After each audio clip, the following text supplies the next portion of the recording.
Hi, I'm Sahana. I'm Meghana, and this is Shankari, our co-host and co-producer. Today we're going to be talking about the book Revenge, 11 Dark Tales by Yoko Ogawa. We talked about another one of this author's works last week, but this story takes on a very different tone. You want to give us a overview? Yeah, sure. So basically, last week we saw The Memory Police by the same author, and while that book took a more like melancholic, reflective, kind of pensive tone, this book is kind of very wildly different in that it's kind of like this absurdist like horror novel with like the short stories all being like stories of extreme horror or at least like psychological thriller type. But the thing about the book is that it doesn't really take itself too seriously, in that I don't think that there's this deep message that the book is trying to send you, or like a way that it's trying to comment about the world, which could be said for her last book.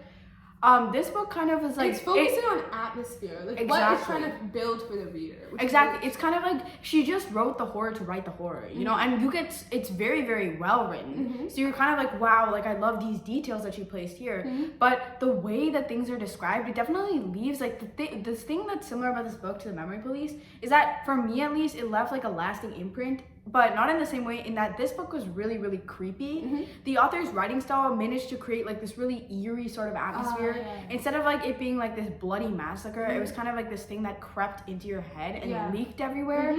So yeah, that's definitely a thing. I feel like if this book was ever adapted into some sort of like short film or like movie, it would be like in black and white except for the red. That's kind of how vividly I picture this.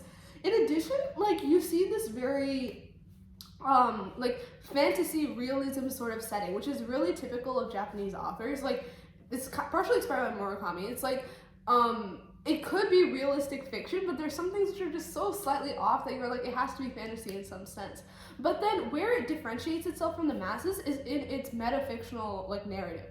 Basically meaning that the characters from some stories will show up in other stories. I know that in one of the books, one of the short stories in this, another story shows up as a short story in that story. So it's this kind of very twisting narrative. There's so many little clues, like characters who recur throughout stories, motifs that recur throughout stories, settings that recur throughout stories, and if you like kind of like sort them out in your head, you can connect all the stories in this narrative together, and that I feel like is the most fun part of reading this book, just making all the connections in your head. Yeah, for sure. Like when you read one story and you see like elements of a certain story pop up, it's very interesting. One of like the book starts off with the story about this mother who essentially finds she is buying a cake for her son, and she basically looks around for her son, is unable to find him, and figures out, like an old woman actually leads her to her son, and she figures out that he's been locked in a refrigerator and that he's dead.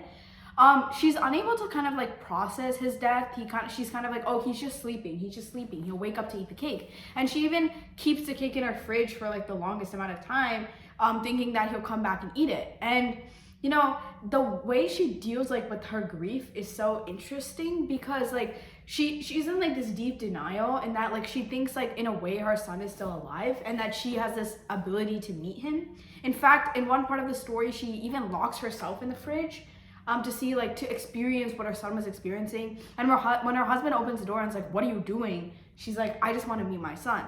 And the book ends with a story about like the son getting trapped in the refrigerator and an old lady kind of coming to discover that. Yeah, and then in the beginning you do see that there was an old lady outside the refrigerator that the mom met. So it's this full circle moment. It starts and ends with the exact same incident. Another story that really left a lasting impression for me was The Last Hour of the Bengal Tiger. It's connected to the two stories before it, which are Welcome to the Museum of Torture and The Man Who Sold Braces. So The Last Hour of the Bengal Tiger follows the narrative of this woman who she feels like she doesn't really have a place in life. Her husband is cheating on her. Everybody steps on her like in her regular life. She feels like she's really insignificant. And she ends up like she's just walking through the snow, and she finds this old man surrounded by tomatoes, just a crop of tomatoes, and he's bent over this like Bengal tiger, and he tells her that he needs her to be there in order to like spend the tiger's last moments along with him. So like that, I don't know, something about that really like hit for me. It was like that odd eeriness of all of the experiences that led up to that point, but also like the fact that she'd finally had that moment where she felt needed. So you definitely get to see some depth to these characters, even through the sort of very non-linear narrative and jumps in time that the author makes. One thing that about that's the story Sahana was talking about just now, something incredibly like the details in the story are very well placed. Like there's like the woman is just talking about how she has this constant feeling of powerlessness, and she relates an incident from just the day before where she went to the hairdresser and she asked the hairdresser to cut her hair, like, and she while she's indicating the length that she wanted, the hairdresser kind of glares at her as if she has like, why do you have the audacity to ask me this? So it shows like how she's not even able to control these like mundane things in her daily life, and yet like she's able to, like this old man that she doesn't even know is like, just stay here and watch over the tiger. And it's kind of like after that moment she kind of, it's almost like she steals her resolve to confront her husband, but you can almost feel like a sense of like a little bit of power like coming over her so she can like confront her husband about his affair. Yeah. And then but like not every story has that much depth. I feel like some of the stories just fall into like horror or straight up, like there was this one story, it was kind of like gory, but at the same time I was like confused, and that kind of gave an experience for me. It was the story specifically which was Old Mrs. J. I feel like it's the most classically horror out of all of these stories, in the sense that like it would show up in like in a lot of other horror stories, like this type of story, like where the main character is a writer, and the story is about how her kind of weird landlady. Do you want to elaborate on that? Yeah, so the story revolves around this woman who's like a writer, or this unnamed person that's a writer, that moves into like this apartment building, right? And she is like kind of there, and the landlady is this sort of odd figure that like has a garden, and they kind of, the writer and the landlady kind of form this like odd little bond. The landlady like has like a garden in the back where she grows stuff, but she's angry that the cats keep coming and ravaging it. And the writer like is like yelling at like, oh, put pine needles to like coat the floors, and she ends up doing that.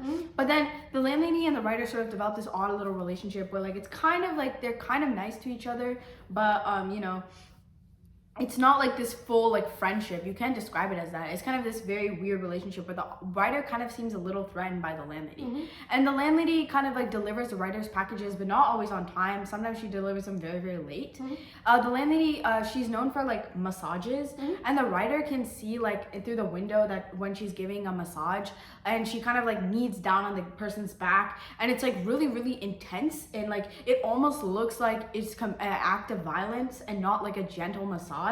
And the writer is kind of like shocked by this, and eventually the story culminates with the landlady essentially giving the writer like carrots from her garden, but they all seem to be in the shape of like a bunch of different hands.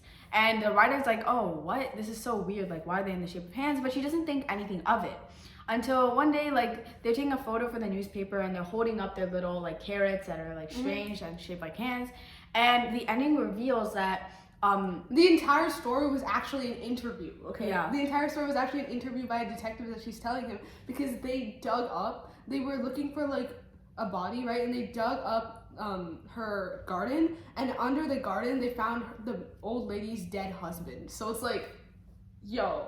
Exactly. Like maybe the husband was the reason the carrots were shaped like hands. And then, but yeah, when they found his body, they found him like without hands, and they were unable to find the hands like anywhere else in the garden. So when I was reading the story, like she didn't mention her husband before, and whenever they asked about her death, it was kind of like vague. Like she was like, oh, you know, like he just died. He died. He was but no good. Yeah, he was no good. She always describes him as like no good, like kind of an alcoholic, never contributed to anything. Like she was a moneymaker. And what stuck out to me in the story was a description of the massage. So there is a scene in the story where the writer herself is getting a massage from the landlady, but the way that the landlady is massaging her, it's almost like she's committing murder. Like she's like the way she's hitting her and like pressing down on her and like kind of choking her a little. It's kind of like she's literally dying in the process. Like there's like the writer mentions like, oh, I couldn't even like speak or breathe or tell her to stop. Like it was just such like an ordeal.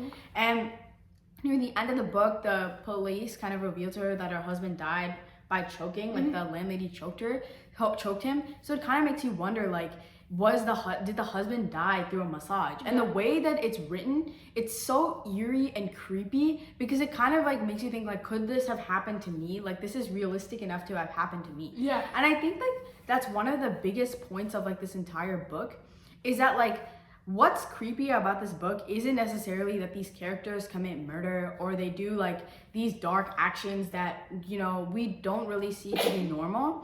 Instead, what's really creepy and eerie about this book is that the characters delight in their actions of darkness and murder. It's really, there's no like complex of like regret or like this sort of consciousness there. It's very much like the descriptions the author gives of like organs or like blood or death or murder are so like the characters like enjoy that or like they're fascinated by it at the least. And that's what makes it really creepy to I think read. like another, at least what partly contributes to that is the fact that not a lot of the characters in the story have like relationships outside of the people they hate or people that they have like kind of dysfunctional relationships. Like there aren't a lot of healthy relationships, and obviously that's because this is a set of horror short stories, so you don't have a lot of room to develop the characters. But even so, there's never a moment where a character goes up to another and is like, oh, I was planning to kill this lady, and their friend is like, probably don't do that, man. It's always like it feels like a very isolated experience. You see that a lot of these characters are kind of stuck in their own heads or like lost in their own vendetta, and like this sense of isolation that builds is also another thing that contributes to the eeriness of this book, at least in part. And in addition to what we've mentioned, there's a lot of stories which have like a lot more connections. Like characters are related to one another, or they like come across each other's settings and things, and it's very fun to piece all that together, as I said earlier. It's almost like you're uncovering like a mystery, and it's like Tana said, it's very enjoyable to read, which makes you kind of wonder, because this is a horror novel, so you would think you would go into it expecting like a huge gigantic, like it does leave a big impact, but you would expect it to be kind of like oh like I don't want to go into this, but it's not really like that. You do want to go into it just because it's so interesting to like kind of connect all the clues and then lead to a bigger story. Yeah, and that leads to my one criticism of the book, which is the cover, because I feel like the cover doesn't really portray what's inside the book as well, because when you see the cover, you kind of think that, oh, this is going to be like your classic horror novel, like the classic like blood or like classic like creepy monster or whatever, but that's not what it is at all. Like it's very subtle, it's very like a quiet sort of evil, and that's what I really enjoy about this book. So would highly recommend reading this. The metafiction is so fun, the narrative style is great, and each of these stories is really compelling and really leaves an impact. So highly recommend reading this book, and thank you so much for watching. Yeah, thank you. We'll see you next time. Bye.